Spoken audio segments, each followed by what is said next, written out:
Jesucristo se puso en camino.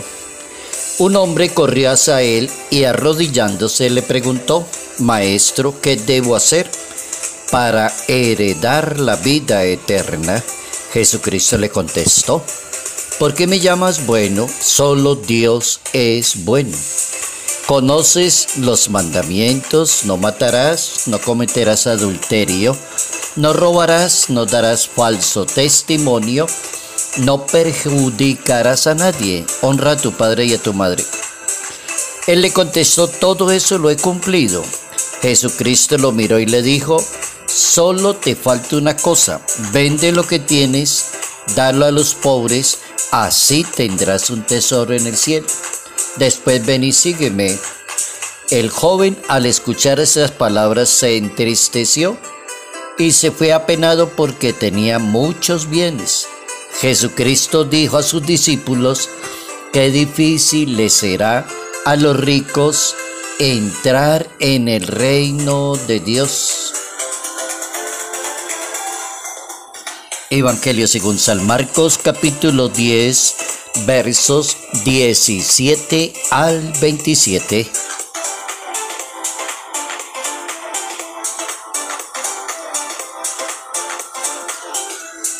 Se trata de hacer siempre la voluntad de Dios. Notas amables a la palabra de Dios, lunes 27 de mayo, año 2024.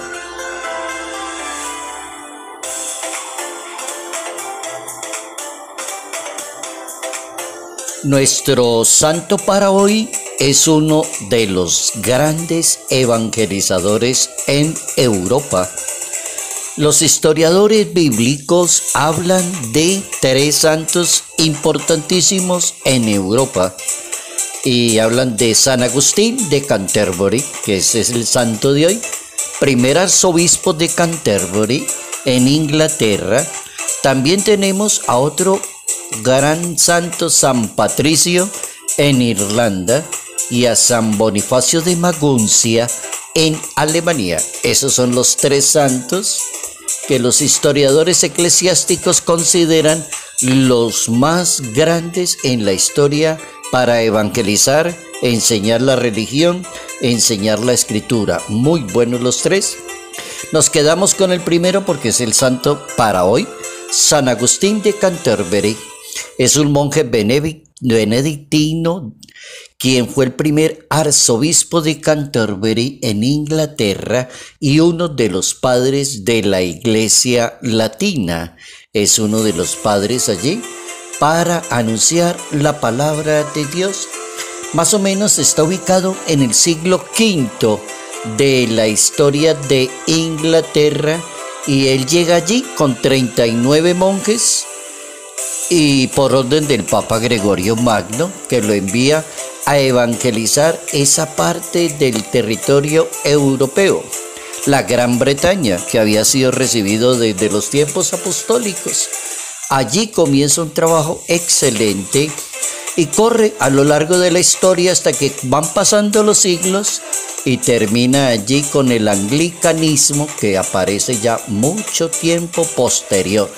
Agustín cumple, sin ser de todo, una labor histórica impresionante que el Papa le permite hacerla. Le erige varias sedes episcopales. Por ejemplo, hay una en Londres, hay otra en Rochester, y es consagrado obispo de Mélito y Justo. Después trabaja incansablemente por la conversión de Inglaterra y muere en el año 604. Ahí tenemos nuestro querido santo, San Agustín de Canterbury, primer arzobispo y gran evangelizador europeo.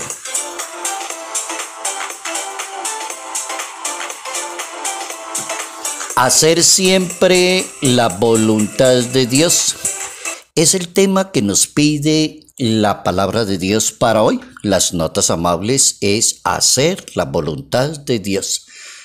Como de costumbre, buscamos unas frases así que se llamen máximas, aforismos, frases célebres.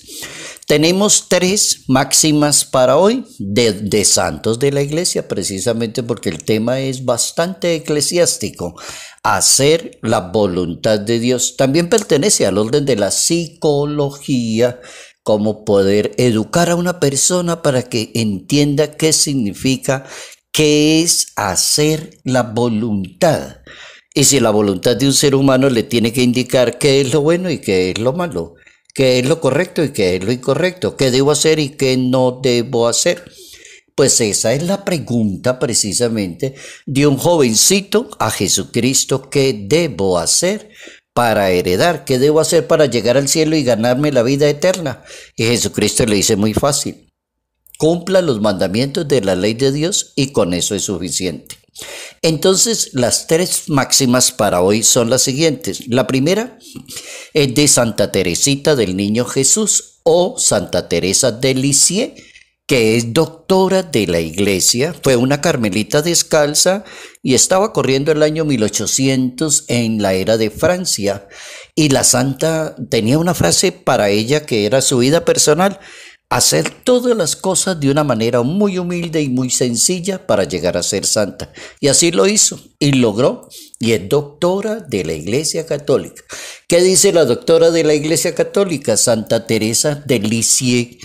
La santa dice: la perfección consiste en hacer todos los días la voluntad de Dios. Esa es la frase, es cortica y es fácil de aprender. La perfección consiste en hacer siempre la voluntad de Dios. Ser perfecto, claro que lo hay, sí, claro que sí existe. Lo malo es la publicidad que uno escucha todos los días, que nadie es perfecto, todos tenemos defecto, todos tenemos rabo de paja, todos, y de ahí no salen. Y llevan 20, 21 siglos repitiendo lo mismo. Pues los santos no hicieron eso, no repitieron eso, fueron santos. Esta es una santa. Siglo XVIII de Francia: la perfección consiste en hacer siempre la voluntad de Dios. Un santo, San Pablo de la Cruz, es italiano. Siglo XVII. Se distinguió por ser penitente, caritativo, congregación de los clérigos regulares de la Cruz. Excelente santo. ¿Qué enseñó el santo en cuanto a la voluntad de Dios? Escuchemos la frase de San Pablo de la Cruz: la virtud que más agrada a Dios es hacer siempre su santa voluntad. La virtud que más le agrada a Dios es que hagamos su santa voluntad. Y el tercer santo, que es un santo muy prolífico, muy intelectual, santo súper perfecto: San Alfonso María de Ligorio, siglo XVI de la época italiana. Es un sacerdote, es un obispo, es un doctor de la iglesia, es un excelente confesor, es un moralista, patrono de los confesores y moralistas, y fundó una congregación del Santísimo Redentor. Al morir dejó 111 libros escritos, opúsculos, 2000 manuscritos, y durante su vida, estando todavía en vida, se dio el lujo de escuchar que ya iban en las 402 ediciones de los libros que él dejó listos. San Alfonso María de Ligorio.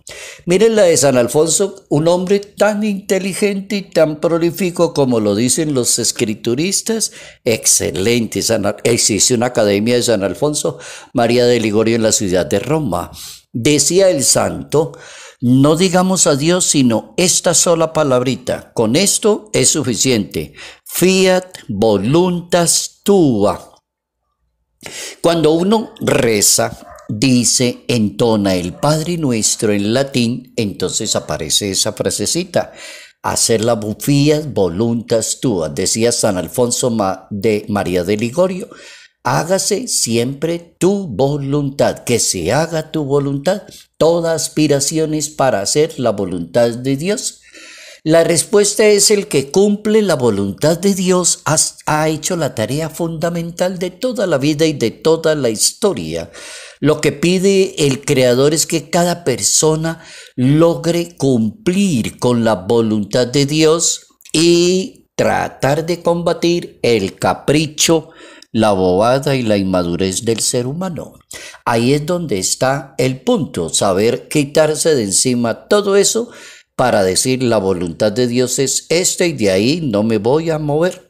Quien practica la fe de acuerdo a la voluntad de Dios encuentra rápido el camino de salvación. La Santa Biblia recomienda como primer paso pedirle a Dios la gracia de la voluntad, porque es que la voluntad no es algo intelectual, es una gracia, es un don de Dios que nos conceda la gracia de hacer la voluntad. Y así lo encuentra uno en la Biblia. Por ejemplo, el Salmo 143 enseña a hacer la voluntad de Dios. Hacer la voluntad no es una facultad intelectual.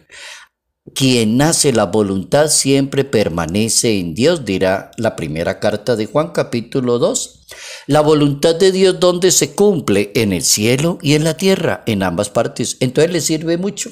Hacer la voluntad de Dios cubre el cielo y cubre la tierra. Capítulo 6 del Evangelio de San Mateo. La voluntad de Dios es lo bueno, lo agradable, lo perfecto. Oigan esa definición tan excelente. Esa la dijo San Pablo, carta a los Romanos, capítulo 12. La voluntad de Dios, ¿qué es? Lo bueno, lo agradable, lo perfecto. La voluntad de Dios es que todas las personas se salven y lleguen al conocimiento de la verdad. Esta sí que es súper buena esta definición. La voluntad de Dios es que todos se salven y lleguen al conocimiento de la verdad. Primera de Timoteo, capítulo 2. ¿Por qué digo que es bien importante? Porque uno escucha cantidad de gente condenando a los demás. Entonces uno no entiende si evangelizar es condenar a todo momento a las demás personas, no darle la mano a los demás, no ofrecerle la mano a los demás. Si Jesucristo lo hizo y no vino a condenar a nadie, si Jesús le dijo a la humanidad, el que esté sin pecado que le tire la primera piedra, ¿por qué sigue habiendo gente predicando una religión de condenar al otro cuando la Biblia dice todo lo contrario? La voluntad de Dios es que todos se salven. Dios insiste en que cumplamos el mandato de hacer la voluntad de Dios. El mismo Hijo de Dios dice que Él vino a hacer la voluntad. Aquí estoy para hacer tu voluntad. Capítulo 10 de la carta a los Hebreos. No se haga mi voluntad sino la tuya. El Hijo de Dios le pedía al papá, mire, hágame eso, no, que yo no caiga en la tentación, que yo no falle. Usted me mandó a salvar el mundo, que yo no falle. Que no se haga mi voluntad, mi capricho personal, sino lo que tú me mandaste a hacer. Capítulo 22 del Evangelio de San Lucas. Al cielo llegarán a todos aquellos que hagan la voluntad de Dios. Aquí podemos aprender a hacer la voluntad de Dios, que es el tema de hoy. Les voy a dejar como tarea el catecismo de la Iglesia Católica, que es de lo mejor que ha producido la Iglesia en 21 siglos, es el catecismo actual, es de lo mejor. Es el mejor catecismo que tenemos los católicos, es el actual. De tarea, leer desde los números 28-22 al 28-27. 5 numeritos, 2822 al 2827. Y así podemos decir, se trata de hacer siempre la voluntad de Dios. Se trata de hacer lo que diga Dios, no lo que diga yo ni lo que piense yo, sino hacer la voluntad del Señor.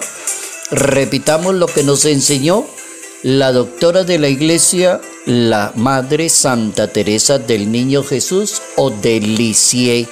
La perfección consiste en hacer siempre la voluntad de Dios.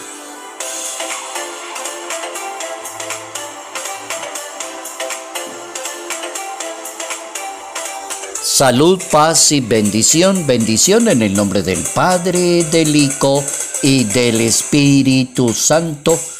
Padre Jairo Yate Ramírez, Arquidiócesis de Ibagué.